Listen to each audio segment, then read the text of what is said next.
Baik, terima kasih. Hari ini merupakan pertemuan keempat kita ya untuk pembelajaran kita. Hari ini khusus saya membahas dua modul, ya modul 5 dan modul 6. Karena dua modul ini berhubungan. Yang modul 5 ini perihal bangun ruang, yang modul 6 itu perihal luas dan volume bangun ruang. Jadi yang modul 5 ini pengantar, sifat-sifat dan lain sebagainya. Kalau yang modul 6 itu mencari luas bidang dan volume. Nah, nanti seperti apa? Nah, ini kita akan bahas bersama. Ini adalah pengantar kita. Pertama kita akan membahas tentang bangun ruang dulu. Modul 6. Modul 6. Apa yang disebut dengan bangun ruang? Jadi ini ada 3 jenis gambar ini semuanya menunjukkan bangun ruang. Nah, berbeda antara bangun datar dan bangun ruang. Kalau bangun datar itu memiliki luas, kalau bangun ruang itu memiliki volume.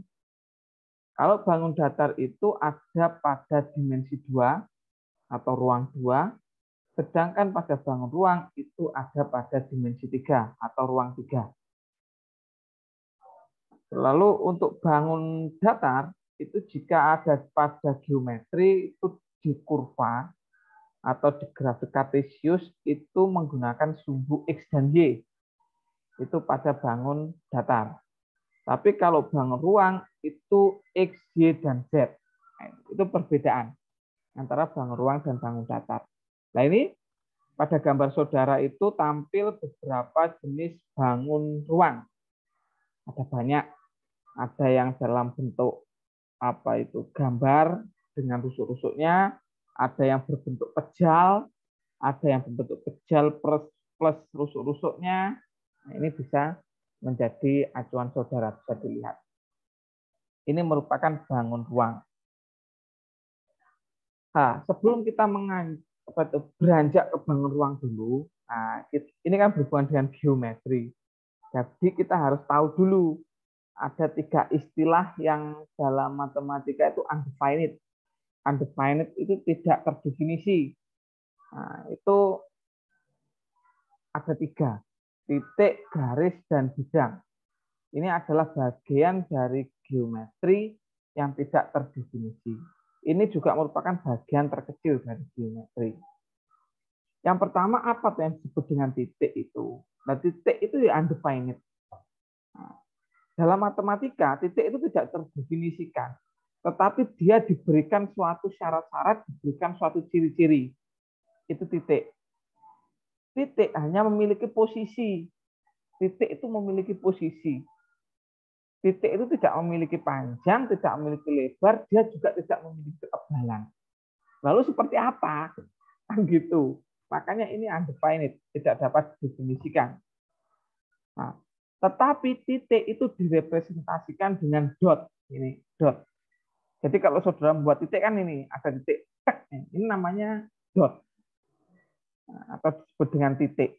Tetapi titik itu bukan ini bukan titik. Ini masih memiliki luas meskipun sangat kecil. Ini lingkaran, kecil, ini memiliki luas ini. Tapi kalau dot ini adalah representasi dari titik. Tetapi dot ini bukan titik. Dia hanya mewakili titik. Dot itu adalah titik. Tapi dia bukan titik. Hanya merepresentasikan titik. Lalu titik itu diberi nama dengan huruf kapital. Nggak boleh. Titik A kecil itu nggak boleh. Titik B kecil itu nggak boleh. Dalam matematika, titik itu diberi nama huruf kapital atau huruf besar. Seperti titik B, titik A. Nah ini kan huruf besar semua. Itu titik. Yang kedua tentang garis. Nah, garis ini juga tidak memiliki definisi. Kenapa? Karena garis itu adalah kumpulan dari titik kan. Dan titik tidak tahu kita, tidak terdefinisi ya. Nah, garis itu memiliki panjang. Garis itu hanya memiliki panjang. tetapi dia tidak memiliki lebar dan tidak memiliki ketebalan. Itu titik. Garis, maaf, garis. Garis direpresentasikan dengan coretan pada papan tulis. Nah, garis, nah, itu diberi nama dengan apa ya? 2 titik. Nah, tetapi jika 1 maka dia huruf kecil. Kalau titik itu huruf besar, kalau garis huruf kecil. Contohnya seperti ini. Direpresentasikan dikasih nama dengan 2 huruf besar atau 2 titik. Ini garis AB. Ini ruas garis AB. Nah, ini garis CD, garis lengkung. Nah ini, kalau dia tidak berada pada 2 titik, itu bisa dikasih nama dengan huruf kecil seperti A kecil. Kalau dalam geometri itu kebanyakan L, nah, garis L. L-nya tapi kecil, bukan L besar, L kecil. Nah ini garis AB. Yang ketiga itu permukaan atau surface. Nah, kalau permukaan ini, pada bidang 2. Dia memiliki panjang, lebar, tetapi dia tidak memiliki ketebalan. Nah, itu permukaan. Contohnya permukaan seperti papan tulis itu contoh permukaan. Kotak bagian luar bola itu permukaan. Tapi dia tidak memiliki ketebalan ya. Dia hanya memiliki panjang dan lebar. Nah, dalam geometri setelah kita mengetahui tentang titik, garis dan bidang, nah, ada istilah lain yang disebut dengan poligon. Poligon adalah si sosok bidang tertutup yang dibatasi oleh ruas garis lurus sebagai sisi. Nah, ini bidang 2 atau bidang datar. Contohnya segitiga. Itu adalah sosok bidang tertutup yang dibatasi oleh 3 ruas garis lurus sebagai sisi. Itu poligon. Jadi poligon itu segi banyak. Nah, terus contohnya persegi panjang. Persegi panjang itu adalah poligon atau sosok bidang tertutup yang dibatasi oleh 4 ruas garis lurus sebagai sisi. Itu segi panjang. Itu poligon. Poligon itu ada poligon 5 sisi, yaitu contohnya segi 5. Itu disebut dengan pentagon. Nah, makanya di mana itu ada pentagon. Segi 5, pentagon UFC itu. Nah, apa itu olahraga seni bela diri petarung gaya bebas itu kan selamat datang di pentagon. Pentagon ringnya namanya pentagon karena di situ bentuknya sisi 5 atau 5 sisi. Poligon 5 sisi, memiliki sisi 5 atau dibatasi oleh garis sebanyak 5 garis lurus. Lalu segi 4, nah itu disebut dengan kuadrilateral. Adalah poligon yang memiliki 4 sisi. Itu banyak. Ada persegi panjang, ada persegi, ada jejer genjang, belah ketupat, layang-layang, trapesium. Itu merupakan contoh kuadrilateral atau segi 4. Poligon 4 sisi. Ya, itu. Lalu ada segitiga, triangle. Adalah poligon yang memiliki 3 sisi. Contohnya segitiga sama sisi, sama kaki, segitiga sembarang. Lalu ada lagi segitiga siku-siku, segitiga tumpul, segitiga lancip. Jadi kalau berdasarkan panjang sisinya ada 3, sama sisi, sama kaki, dan sembarang. Kalau berdasarkan sudut itu juga ada 3. Siku-siku, tumpul, dan lancip. Itu segitiga. Segitiga itu juga poligon. Poligon 3 sisi. Triangle. Itu adalah poligon. Poligon tadi itu ruang 2 ya, atau bidang. Nah, lalu berbeda dengan polihedron. Poligon, polihedron. Kalau polihedron itu adalah suatu bangun yang dibatasi oleh permukaan, sebuah permukaan tertutup. Kalau poligon tadi dibatasi oleh garis, kalau polihedron itu dibatasi oleh bidang atau permukaan. Itu sebuah permukaan tertutup sederhana yang terdiri dari daerah-daerah segi banyak poligon. Poligon itu bidang. Dinamakan bidang banyak atau polihedron. Beberapa bidang banyak beraturan sudah dikenal sejak zaman Yunani kuno. Itu tetrahedron, itu bidang 4 beraturan. Lalu ada bidang 6, itu heksahedron. Bidang 8, oktahedron. 12, isohedron. 20, dodekahedron. Itu adalah menggunakan bahasa-bahasa Yunani, kelihatan Yunani kuno. Nama-nama yang digunakan. Kebanyakan kan ahli-ahli matematika dari Yunani dulu.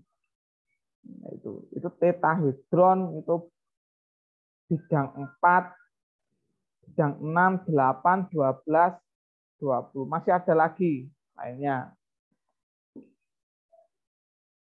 Itu. Ini ada rumus Euler.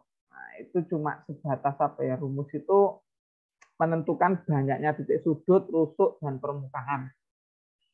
Nah, yang pertama tadi adalah bidang 4 beraturan atau tetahedron. Tetahedron seperti ini. Ini seperti apa ini? Limas segitiga. Ini kan, ini apanya alasnya, ini pucuknya lancip. Ini disebut dengan bidang 4. Kenapa kok bidang 4? Karena bidangnya ada 4. Permukaannya ada 4 apa ya? 4 tembok. Temboknya ada 4. Ini 1, 2, 3, lalu alasnya 1. Ini disebut dengan bidang 4 atau tetrahedron. Nah, ini rumus Euler-nya kan bisa kita masukkan. T-nya adalah titik sudut 4 tambah S, S-nya permukaan 4. 4 tambah 4, 8. Sama dengan R, R-nya rusuk. Rusuknya ada 6, tambah 2. Nah, berarti 4 tambah 4, 8. 6 tambah 2 juga 8. Sama. Jadi bidang itu harus berdasarkan rumus Euler ini. Baru bisa dibangun suatu bidang. Tidak sembarangan. Lalu kalau bidang 6, ini bidang 6, ada 6. Ini heksahedron, seperti kubus, balok, itu bidang 6. Karena kan ada 6 bidang. Kalau bidang 5 gimana Pak? Ya apa bisa? Kan gitu pertanyaannya. Nah, harus sesuai dengan rumus Euler ini. Lalu bidang 8 beraturan. Nah, ini ada bidang 8. Ini apa ini? 1, 2, 3, 4. Seperti limas. Ya, limas tetapi ada 2. Terus akhirnya ditumpuk gitu loh. Itu limas. Ini sisinya bentuk segitiga. Ini bidang 8, lalu ada bidang 12. Kalau bidang 12 itu terbentuk dari apa bangun segi sisi 5 ini, polihedron sisi 5. Lalu bidang 20 beraturan, ya sulit menggambarnya. Kan gitu. Ini kalau komputer lah, ini meskipun kita sulit menggambarnya, kita harus bisa membayangkan. Tidak sembarangan. Wah, bidang 15 ya belum bisa. Gitu. Jadi tidak sembarangan kalau bidang. Oke, bangun ruang. Oke, sebelum kita masuk ke bangun ruang, nah itu tadi adalah pengantar dari geometri. Jadi geometri itu pengantarnya itu ada titik, garis, dan bidang. Nah, dari situ terbagilah menjadi 2 bangun, poligon dan polihedron. Kalau poligon itu bidang datar, kalau polihedron itu bangun ruang. Jadi di situ. Nah, ini ya, ini pengantar dari geometri kita dari bangun ruang.